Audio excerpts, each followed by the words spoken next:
Շատ կարևոր է արձանագրել, թե վերջին տարիներին ինչ է տեղի ունեցել Հայաստանում գիտության ոլորտի ֆինանսավորման հետ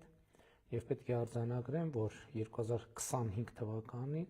2017 թվականի համեմատ գիտության ոլորտի ֆինանսավորումը աճել է համարյա 3 անգամ, 2.8 անգամ կամ 180%-ով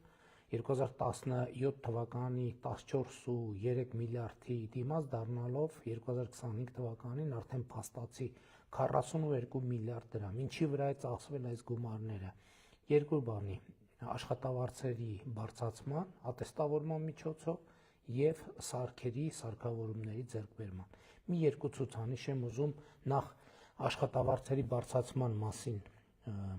կիսել, օրինակ լաբորանտ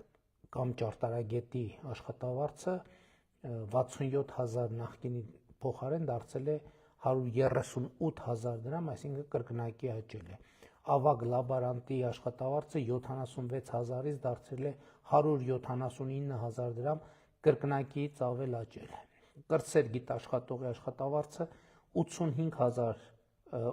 դրամից դարձել է 210000 դրամ, կրկնակիից ավել աճել է։ Գիտաշխատողի աշխատավարձը, սրանք գիտական հաստատությունների տարբեր կարգավիճակներ են աշխատողների։ Գիտաշխատողի աշխատավարձը 90000 դրամից դարձել է 276000 դրամ, այսինքն եռապատկվել է։ Ավագ գիտաշխատողի աշխատավարձը 99000 դրամից դարձել է 343000 դրամ, այսինքն ավելի քան եռապատկվել է։ Առաջատար գիտաշխատողի աշխատավարձ 114000 դրամից դարձել է 443000 դրամ, համարյա քառապատկվել է։ Գլխավոր գիտաշխատողի աշխատավարձը 138000 դրամից դարձել է 552000 դրամ, քառապատկվել է։ Գիտական խմբի ղեկավարի աշխատավարձը 129000 դրամից դարձել է 410000 դրամ, ավելի քան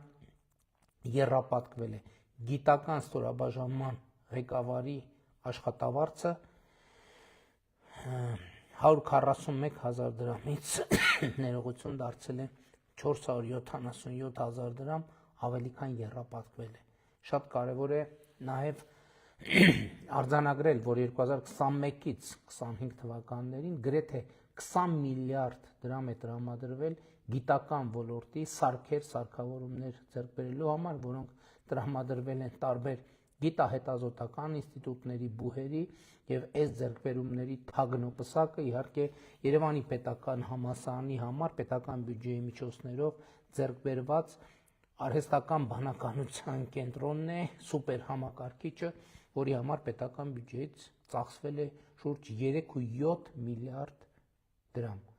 Այսինքն սա այն աշխատանքներն էր ամենաերևացող,